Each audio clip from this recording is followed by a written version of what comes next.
If you've played Halo for maybe even a day, I bet you've heard this sound before. Infection. Millions of players over 5 games for almost 18 years across hundreds, if not thousands of different maps have heard this very same voice line before. And that's all thanks to Halo's custom games, one of the many reasons Halo has stood the test of time when so many other IPs have fallen.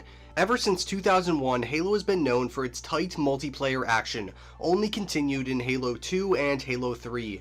But Halo 3 offered something a little bit different. Forge Mode was a sandbox tool that allowed players to create their own map and play with them within the custom games option, originally used for LAN parties, 1v1, or capture the flag moments on the original Xbox Live. Forge was clunky, items never really worked the way you wanted to. Most of it was just crates, blockades, and barrels. They were very, very limited with how they operated, being used within pre-existing maps that limits how you design. However, one thing that I really love is that through limitation, creativity breathes a whole new life. Some of Halo's most iconic modes started right here, on a simple platform away from the action of the actual map, or a big empty factory, or a snow-riddled canyon. These look just like maps on paper, but some of them became true icons, spawning things like Fat Man, Jenga, Get Out of My House, and countless more that are still being remade even today. Halo 3 was truly where Halo exploded in popularity, along with the help of the Xbox 360, but I believe custom games really began its popularity with Halo Reach, and the introduction of Forge World, quite literally changing the game overnight, with different environments, actual building structure materials, and full-on vehicle placement.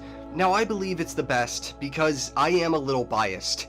Halo Reach was my first Halo game, online at least, and it's these custom games, these infection lobbies or warthog races where I met the friends I talk to, hang out with on or offline, and trust to this very day. And I will always have custom games and machinima and other things like that to thank for that, because the custom games community is always at its strongest when it comes to the freedom of the sandbox. And although Reach really jumped it up, Halo 5 took it to a new level. The only problem, nobody played. No, I'm not gonna say that. That was Halo 4. Halo 5 added effects, doors, and scale the Halo Reach could only dream of on the Xbox 360.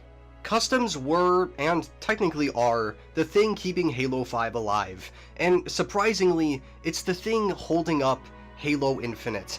And that's thanks to the revolutionary concept of a custom games browser, similar to other games with trying to load into a new world, or a new server technically. And after 5, that scale only increased. Infinite's Forge is the best and most complex of the series, and with it the ability to create custom campaign levels, firefight, and every recreation of every classic custom game under the sun.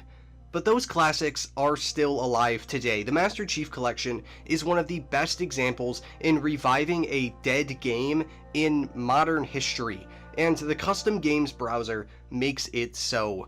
Multiple games over multiple modes, and people dedicated to keeping those alive around the clock.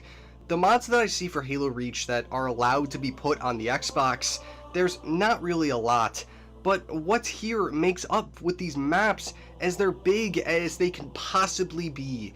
Infection is up to a whole new level with AI zombies, something I didn't even conceive of in Halo. There's an invasion playlist that will give you a custom plasma pistol and put a cone on your head and call your Spartan model a grunt.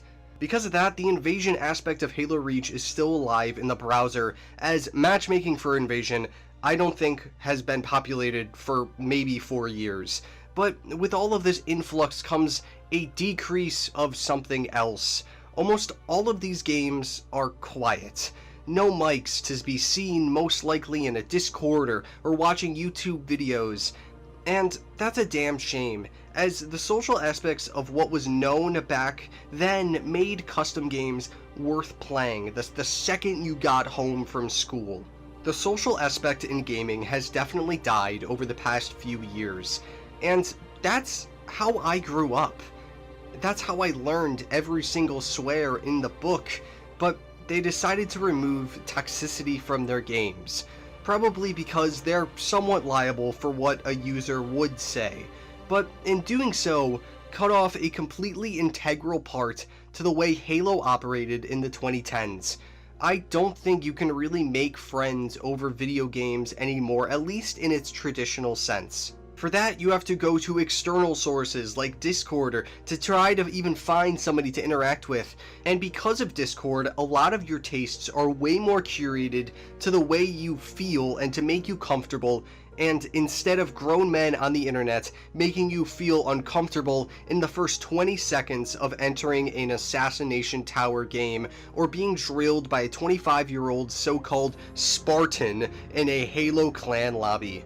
That stuff doesn't really exist on Xbox anymore, and that's such a weird thing to think about, as it's strange to think about a generation growing up and not experiencing that. And I don't know if that's a good thing, but I guess that's some food for thought. As we stand today, Halo custom games are a shadow of their former self, but I think that's okay. Sure, it doesn't have the population numbers, the diversity of game modes, or the community within the game itself. But what it has is accessibility, for new players to hit quick match and to experience it all over again. It looks different, it feels different, and even sounds different, with nothing at all or stuck in a Discord call with people talking about random things at random times. But that heart is still there, it has been since 2007, and I doubt that it's going to go away anytime soon. I owe a lot to Halo custom games, to Halo Reach custom games, to infection modes, and to Xbox as a whole. This is why social features in games should never be erased, because it gives a chance for some people who may not have figured out how the world works yet to interact with people and maybe, just maybe, are similar enough to them.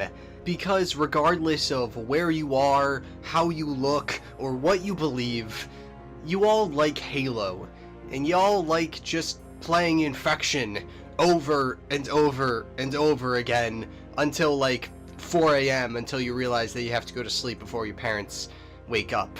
I did that too much as a kid, but I think that very point alone makes it worth it. Thank you so much for watching. If you enjoy what I do, maybe consider checking out some other stuff. Thank you so much.